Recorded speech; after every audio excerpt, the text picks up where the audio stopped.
chers honorables collègues députés, Monsieur le ministre, vous me permettrez de saluer la présence de Madame la Présidente de la Commission des droits humains, Madame Amsatou Sidibé, qui fut mon professeur à l'Université de Dakar, une dame compétente, donc intègre, et je voudrais à travers elle rendre hommage à toutes les femmes professeurs d'université. Je veux citer Madame le professeur Ndeye Marème Badiane, ministre d'État, Madame le professeur Ndeye Lucie Cissé, qui est notre collègue, Madame le professeur Pendambo, entre autres. Et je voudrais, Madame la Présidente de la Commission, vous transmettre les salutations de Madame la Présidente Aïda Sow Diawara, qui vous félicite pour votre nomination. Monsieur le ministre de la Garde des Sceaux, moi je vais parler d'une instance que je connais, qui est l'Union interparlementaire, dont j'ai été vice-présidente pendant 4 ans et membre du comité des droits humains.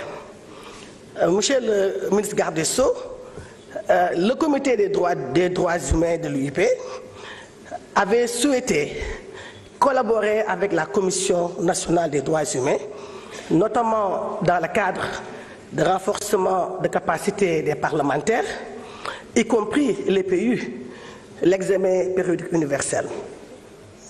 Monsieur le ministre Garde des Sceaux, je vais faire une digression.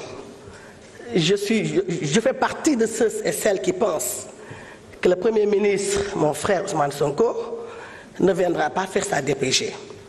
Et c'est la raison pour laquelle, Monsieur le ministre, je voudrais vous mandater, parce que j'ai été saisi par le collectif des contractuels des établissements de santé, qui depuis quelque temps courent après leur indemnité de logement.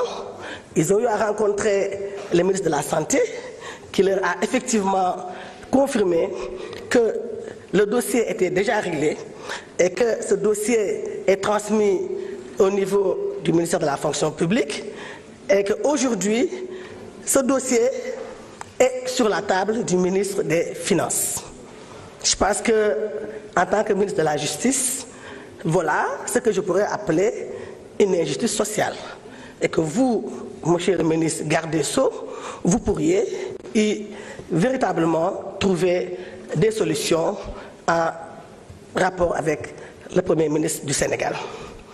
Monsieur le ministre, je l'avais dit en commission technique, et je vais y revenir, parce que je l'ai dit que je me veux cohérente avec moi-même. Je ne veux pas aller à l'encontre de mes principes.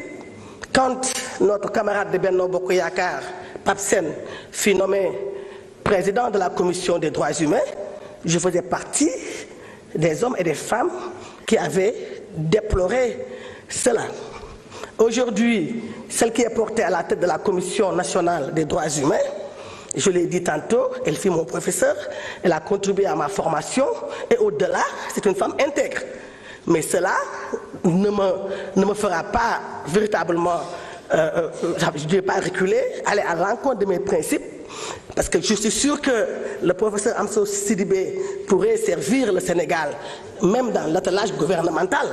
Elle a les compétences, elle a les aptitudes, elle a l'intégrité qu'il faut. Et que pour la Commission nationale des droits humains, il serait important que cette commission-là puisse être confiée à un acteur de la société civile.